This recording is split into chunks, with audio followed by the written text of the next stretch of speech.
Serial killers have long fascinated and horrified societies worldwide, leaving their mark in the history books through their heinous acts. From a shadowy figure who terrorized Victorian London with brutal murders to seemingly ordinary individuals whose charm masked unspeakable crimes, these perpetrators exploited societal vulnerabilities and often evaded capture for years. Their methods range from calculated abductions and manipulative luring techniques to gruesome mutilations, cannibalism, and systematic targeting of specific groups. Motivations behind these atrocities varied widely, including psychological disorders, desires for control, ideological beliefs, and deeply rooted personal traumas stemming from abusive upbringings. The extensive investigations and eventual apprehensions of some led to significant advancements in forensic science, criminal profiling, and changes in legal systems. Jack the Ripper. Jack the Ripper was an unidentified serial killer who terrorized London's Whitechapel district in 1888. His known victims were at least 5 women, all of whom were prostitutes living in the impoverished East End. The killer's signature method involved slashing the victims' throats and mutilating their abdomens, suggesting a rudimentary knowledge of human anatomy. The gruesome nature of the murders and the taunting letters sent to the police and newspapers fueled a media frenzy and public panic. Despite extensive investigations and numerous suspects ranging from local butchers to royalty, Jack the Ripper was never caught. The case highlighted the social issues of Victorian London, including poverty and the plight of women, and remains one of the most enduring mysteries in criminal history, influencing both forensic science and popular culture. Jeffrey Dahmer. Jeffrey Dahmer was an American serial killer active between 1978 and 1991, responsible for the deaths of 17 men and boys in Milwaukee, Wisconsin. His crimes involved luring victims to his home with promises of money or companionship. Dahmer's signature methods included drugging his victims, strangling them, and then performing acts of necrophilia and cannibalism. He also preserved body parts as macabre souvenirs.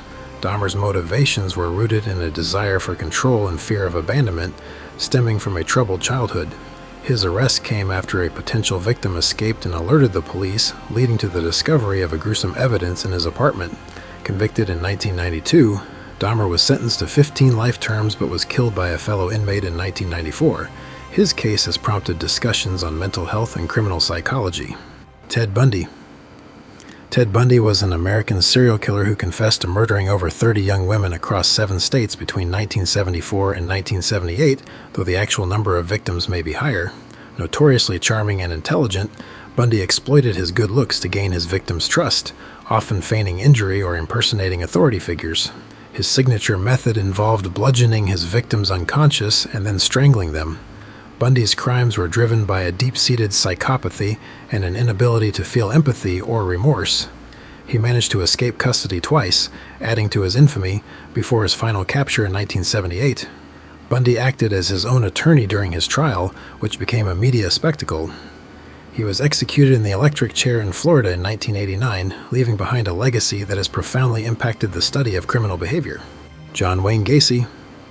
John Wayne Gacy, known as the Killer Clown, was an American serial killer who murdered 33 teenage boys and young men in Illinois between 1972 and 1978.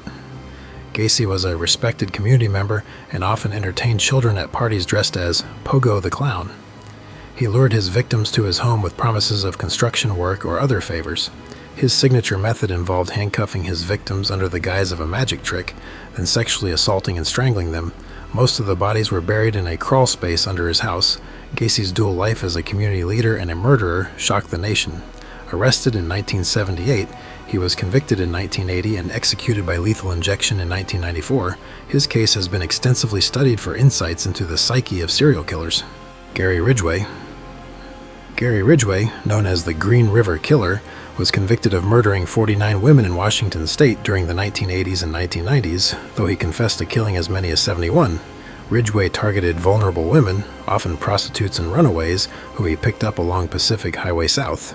His signature method was strangulation, sometimes using ligatures, and he frequently disposed of the bodies in wooded areas or the Green River, returning occasionally to engage in necrophilic acts. Ridgway evaded capture for decades due to a lack of concrete evidence and the transient nature of his victims. Advances in DNA technology eventually led to his arrest in 2001. He He was sentenced to life imprisonment without the possibility of parole, providing a measure of closure to the victims' families and impacting future investigative techniques. Andrei Chikatilo, dubbed the Butcher of Rostov, was a Soviet serial killer who murdered at least 53 women and children between 1978 and 1990. Operating in the Russian SFSR, his crimes were characterized by extreme brutality, including stabbing and mutilation. Andrei's signature method involved luring victims to secluded areas like forests or train stations by offering them small gifts or job prospects. Psychological impotence and a traumatic childhood during the Ukrainian famine were cited as contributing factors to his violent behavior. The investigation faced significant hurdles due to bureaucratic inefficiency and a reluctance by Soviet authorities to acknowledge the existence of a serial killer.